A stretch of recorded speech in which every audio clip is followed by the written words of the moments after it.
So finally your last video for circular motion 1.5 rotating flat plate type. तो ये question एक attempt करते हैं इसको, ठीक है. A horizontal flat plate is free to rotate about a vertical axis through its center, ठीक है.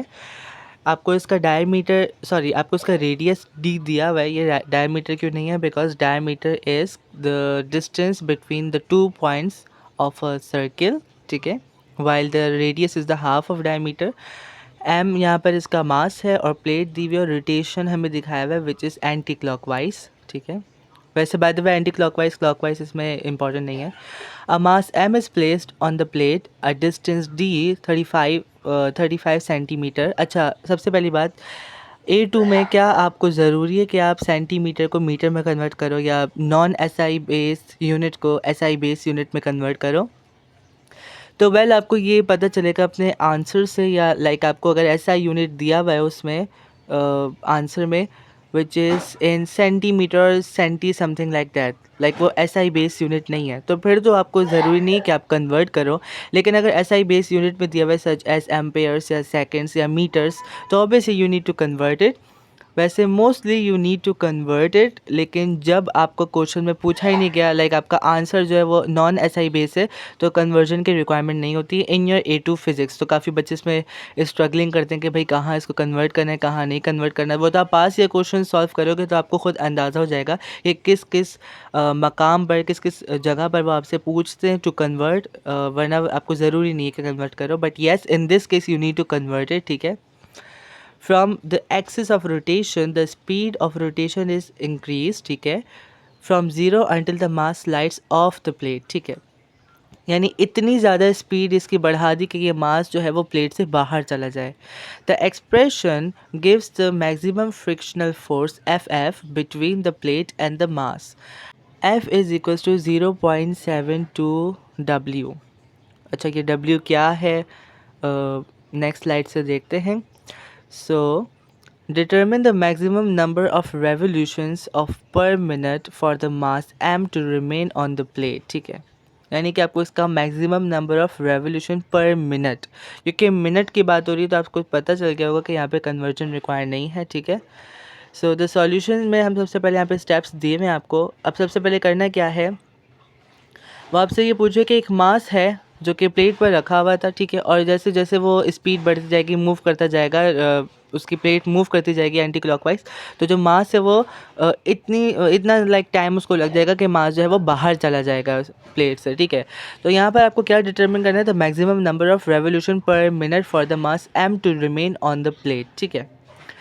सबसे पहले स्टेप है the centripetal force on the particle is the frictional force. ये आपको मैंने बताया था ना आपको प्रीवियस वीडियो में कि आपको डिटरमिन करना पड़ेगा कि कौन सी फोर्स हमें फ्रिक्शनल सेंट्रीपिटल फोर्स प्रोवाइड करी है. तो इन दिस केस ये फ्रिक्शनल फोर्स है जो कि हमें सेंट्रीपिटल फोर्स प्रोवाइड करी है. मास एक प्लेट पर, क्योंकि फ्रिक्शन वहाँ पर मौजूद है तो इसलिए वो स्टे कर रहा है मास को कि वो अपनी जगह पर रहे ऑन द प्लेट और वो सर्कुलर मोशन में रहे. It is acting towards the centre of the circle, ठीक है. So we call it centripetal force. So the maximum speed is when frictional force is at the maximum. Obviously जब हमारे पास जो है maximum speed तब होगी जब हमारे पास friction at the maximum point होगी. अब मैंने आपको प्रीवियस वीडियो में बताया था और मैंने कहा था कि मैं इसके और भी 5-6 क्वेश्चन सॉल्व करूँगा like this. Centripetal force is equals to frictional force. ये इक्वेशन आपको रट लेनी चाहिए. मतलब जो भी फोर्स आपको सेंट्रीपिटल फोर्स प्रोवाइड करिए तो आपको उसकी इक्वेशन पता होनी चाहिए. इन दिस केस उन्होंने आपको क्वेश्चन भी दी दिया कि भाई frictional force F is equals to 0.272 W है, ठीक है. तो यहाँ पर जो हमारे पास सेंट्रीपिटल फोर्स है उसका फॉर्मूला है mv²/r. आप mr ओमेगा स्क्वायर भी यूज़ कर सकते हो, ठीक है. तो यहाँ पर इन लोगों ने यूज़ किया है mv²/r, ठीक है. Manipulating expression by adding omega and removing m. तो यहाँ पे हम क्या कर रहे हैं, अब हम लोग यहाँ पर दो चीज़ें कर रहे हैं, ओमेगा को इंट्रोड्यूस कर रहे हैं और मास को रिमूव कर रहे हैं. कैसे? हमें पता है 0.72 मल्टीप्लाई बाय वेट हमें पता है mg है. यहाँ का m वहाँ के m से कैंसिल हो गया, क्योंकि हमें पता है कि linear velocity v is equals to r omega. तो हम यहाँ पर लीनियर वेलोसिटी की जगह r ओमेगा लगाएंगे. अब हमारे पास क्या रिमेन होगा, omega square R square upon R, तो आर स्क्वायर से हमारा जो आर है वो कैंसिल हो जाएगा and we remain with omega square R is equals to 0.72 gravitational field strength. ठीक है, तो जैसा कि हमें पता है कि अर्थ की ग्रेविटेशनल फील्ड स्ट्रेंथ है -9.81। ठीक है, सो अब हमें एंगुलर वेलोसिटी फाइंड आउट करनी है which is equals to square root of radius multiply by gravity upon the distance d। तो 0.37 आपने इसको सेंटीमीटर में कन्वर्ट किया। ठीक है, and you get the final answer 4.49 radiance पर सेकेंड। इसको आप 4.49 पर सेकेंड यानी इनवर्स ऑफ सेकेंड भी लिख सकते हो, लेकिन रेडियन पर सेकेंड बोथ आर एक्सेप्टेबल। और ये तो आपका फाइनल आंसर है for your omega which is your angular velocity. अब what you need to do, find radians covered in a minute using the ratio. ये आपको पता होना चाहिए। आपने ओमेगा निकाला है, क्यों निकाला है, ये बिला वजह नहीं निकाला, आप इसका रेशो लोगे। अब किस तरह, हमें पता है कि हमें पता है कि 4.49 रेडियन आ रहा है पर सेकंड, जैसा कि आपने ऐसा यूनिट में भी देखा है कि 4.49 रेडियंस पर सेकंड।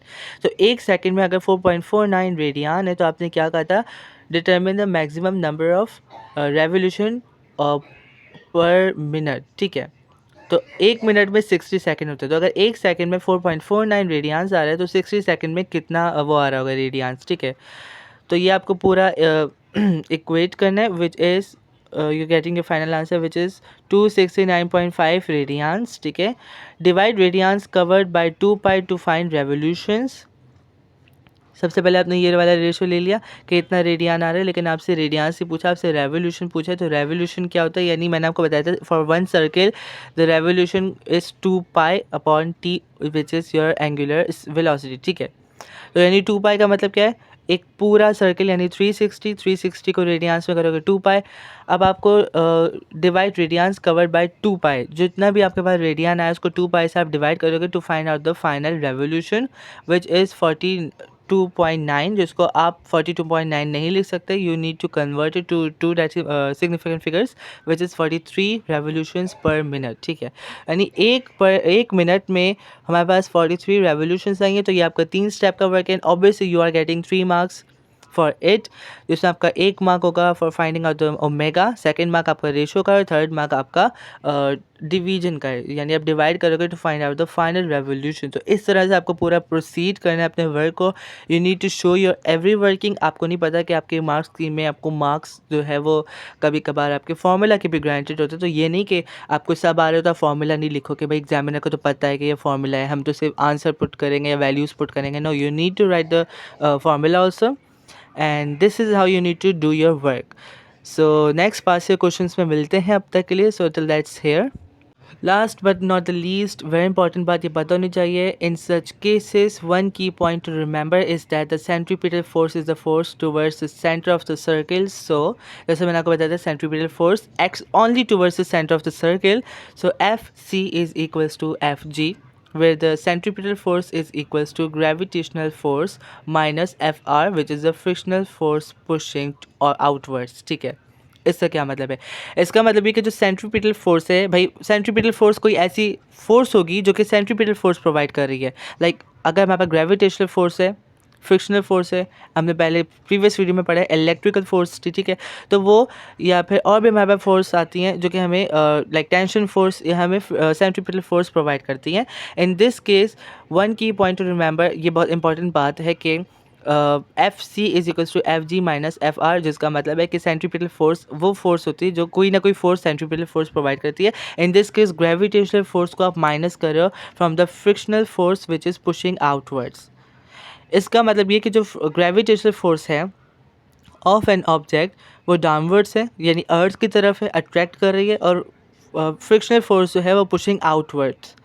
तो जो फ्रिक्शनल फोर्स है, अगर आप फॉर सपोज ग्रेविटेशनल फोर्स किसे कहते हैं, अर्थ की फोर्स को, यानी आप अर्थ में हो, नीचे जा रहे हो, अगर आप ऊपर ऐसा नहीं हो सकता कि आप हवा में उड़ रहे हो, आप कुछ चीज़ ऊपर फेंकोगे वो नीचे आएगी, तो जब वो नीचे आ रही है तो frictional force opposite to the force experiencing by the body होता है। तो अगर बॉल नीचे की तरफ फोर्स एक्सपीरियंस करिए तो ड्रैग फोर्स या फ्रिक्शनल फोर्स अपवर्ड की डायरेक्शन में होगी है। तो इसका मतलब है कि ग्रेविटेशनल फोर्स को आपको माइनस करना है from the frictional force which is pushing it outwards.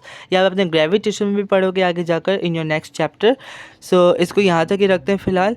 But yes you need to do gravitational force minus frictional force, ये बात समझने की कोशिश करना है ताकि आपको सेंट्रीपिटल फोर्स पता चले। ठीक है, ऐसे नहीं कि आप सिर्फ नीचे के करो, कोई फोर्स ऊपर अपोजिट भी लग रही है तो आपको उसको माइनस करना है। ये स्पेशली आपके टॉर्क वाले क्वेश्चन में लाजमी आता है, टेंशन वाले फोर्स में क्वेश्चन इस टाइप के जो होते हैं उसमें लाजमी आता है, तो आपको ये चीज़ें पता होनी चाहिए। So till that it's here, इसको यहीं तक रखते हैं। Your chapter is ended finally. डू ऑफ पास से क्वेश्चन, देखो भाई चैप्टर समझना तो ईजी होता है, फिर भी कर लेता है, लेकिन जब तक पास से क्वेश्चन सॉल्व नहीं होंगे आपने जितना भी चैप्टर पढ़ा वो सारा बेकार चला जाएगा। और जैसे जैसे CIs नज़दीक आते हैं और फिर आप पेपर सॉल्व करते हो तो इतना ईजी नहीं है। A2 is a bit difficult. तो डू ट्राई सॉल्व पास से क्वेश्चन, को समझ नहीं आ रहा तो कमेंट सेक्शन ओपन है। और we'll start your next chapter gravitation in the next video. I'll see you. Till that, take care.